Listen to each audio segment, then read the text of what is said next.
Merhaba. Şimdi çok güzel bir ev köftesi yapacağız. Izgara köfte. Ev köftesi yapmak için ihtiyacımız olanlar şu şekilde. Biz evde 3 kişiyiz. Ona göre miktarı oluşturdum. Siz kendinize göre orantılarsınız.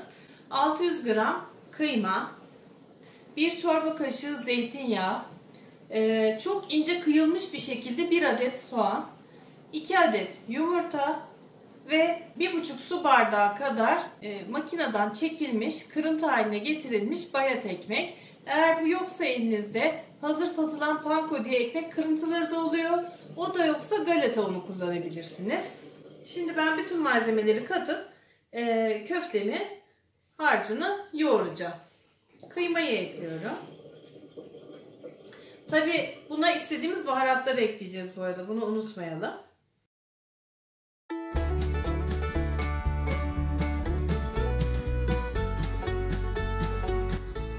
Tuz ve baharatlar damak tadınıza göre değişecek. Evet, ama gene de içerisinde temel olarak neler olması gerekiyor? Belli bir miktar tuz, yanında köfte baharatı ya da köfte baharatınız yoksa kimyon, karabiber ve istiyorsanız isteğe bağlı olarak pul biber. Ama ben ne kadar koyuyorum bu kadar şeye? Daha çok acı yiyemediği için ben 1 tatlı kaşığı karabiber koyuyorum. Normalde acı pul biber koymak isterdim ama Dahan için koymuyorum. Onu biz daha sonra yerken tabağımızda ekliyoruz. Tatlı kırmızı biber serpiyorum. Bu da 1 tatlı kaşığı kadar koyuyorum. Kimyon tabii ki köfte için olmazsa olmaz. Yarım tatlı kaşığı kimyon koyacağım. Çok baskın bir tadı var. Ve tuz. Tuz tamamen sizin sağlık durumunuza ve damak zevkinize göre değişiyor. Çok abartmadan koymakta fayda var. Çok seviyorsanız da ekersiniz üzerine. Hani sevmeyenler içinden çıkaramaz.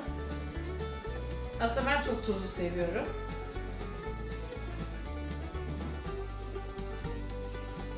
Hasan olsaydı bunu şimdi eldivenle yoğururdu. Ben eldivenle yemek yapamıyorum neyse.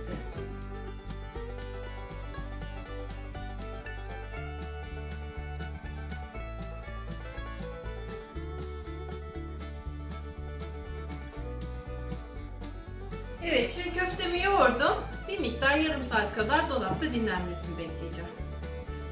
Hazırladığım köfte harcı dinlendi yeteri kadar. Yarım saati geçti. Şimdi ben bu harçtan minik minik toplar oluşturacağım.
...600 gram kıymayla 24 adet köfte çıktı. Oo, kaç adet? 24. Of. Yani öyle ki yarın öğle teneffüsünde bile yiyecek kadar köften var. Ama ben direkt yiyeceğim. Şimdi bunları ızgara tavama yerleştiriyorum.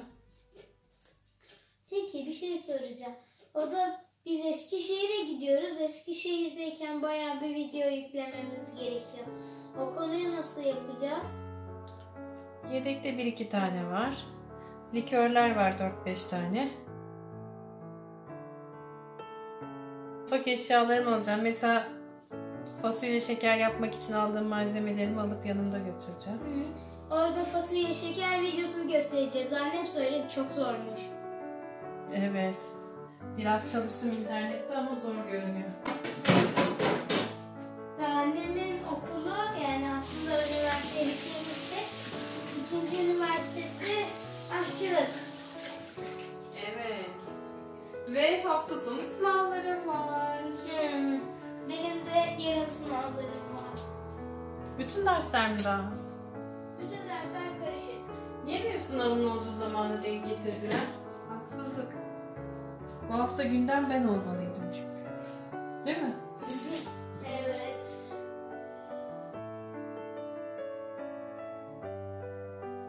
Bazlamayı pişirirken sık sık ters yüz ediyorduk. Köfteyi pişirirkense mümkün olduğu kadar az çevireceğiz. Yani bütün etler için böyle. Her oynattığımızda suyunu kaybediyor çünkü. Suyu niye önemli? Suyunu kaybederse kuru olur. Şu yani güzel ıslaklık hissini kaybediyor. Hı hı.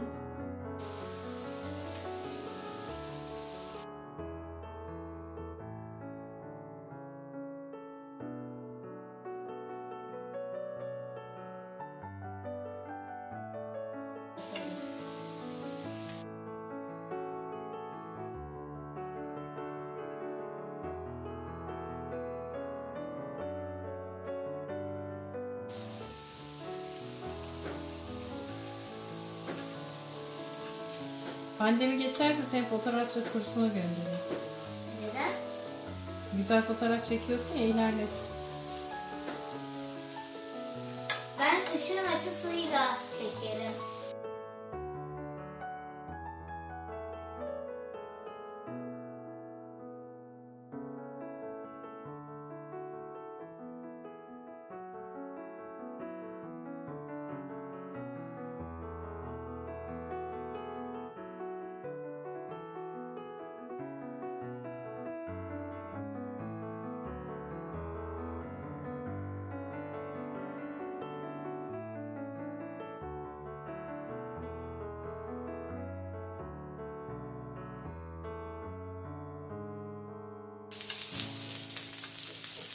Müthişmiş. Bana dağılanlardan verdi. Tadı çok güzel.